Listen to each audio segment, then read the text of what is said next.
थोड़े बोलते परशुराम बेहरा डाक ना बाबुली कौन करते आप टेंट काम करे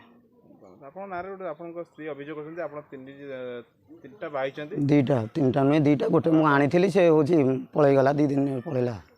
ଆଉ ଆପଣ ତାଙ୍କୁ ମାରଧର କରୁଛନ୍ତି ମାରଧର ଏନୁ ସିଏ ଦୋଷ କରିଛି ମୁଁ ମାରିଛି ମାନେ ପାହାର ପକେଇଛି ସିଏ ମୋତେ ବି ମାରିବାକୁ ଆସିଛି ତା ମା ମୋତେ କୁଣ୍ଡେଇ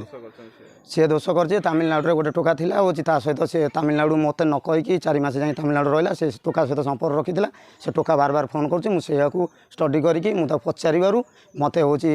ତୁ ତା ବିବାହ କରିକି କହିବାରୁ ମୁଁ ତାକୁ ମାରିଛି ଆପଣ ତିନୋଟି ବାହା ହେଇଛନ୍ତି ଏଇ କଥାଟା କେତେ ଦୂର ସତ୍ୟ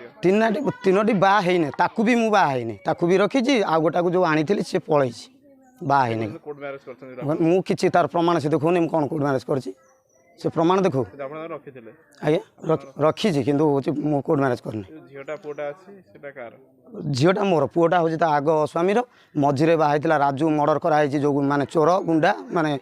ସବୁ କିଛି କରେ ମାଂସଡ଼ାର ତାର ଦ୍ୱିତୀୟ ସ୍ୱାମୀ ହେଲା ରାଜୁ ତା ନା ମାଂସଡ଼ାର ତାକୁ ମର୍ଡର କରିକି ମାରିଦେଇଛନ୍ତି ସେଇଟା ମୁଁ ଜାଣିନଥିଲି ତାର ପ୍ରଥମ ସ୍ୱାମୀ ହେଉଛି ଯେଉଁ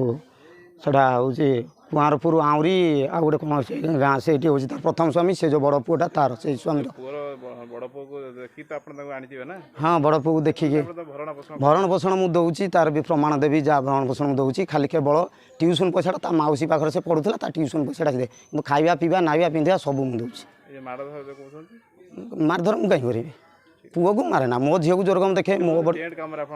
ନାଇଁ ନାଇଁ ସେଇଟା ମିଛ କଥା ସେଗୁଡ଼ା ଅଭିଯୋଗ କରୁଛନ୍ତି ଟେଣ୍ଟ କାମରେ ସେ ତ ଟ୍ୟୁସନ୍ କରୁଛି ଇଏ ହେଉଛି ମୁଁ ମୋ ଗୋଡ଼ ଭଙ୍ଗା ଗୋଟେ ଅଙ୍ଗ ମୋର ଖରାପ ସେ ଯେଉଁ ଗାଡ଼ି ଷ୍ଟାର୍ଟ କରିଦେବା ଗୋଟେ ଧରିକି ଲୋଡ଼ କରିଦେବା ଏଇଟା ହିଁ କରେ ଆଉ କ'ଣ ବାପର ପୁଅ ଯେତେବେଳେ ଯେ ରହିଲା ସେଇଟା ସେ କରିବନି।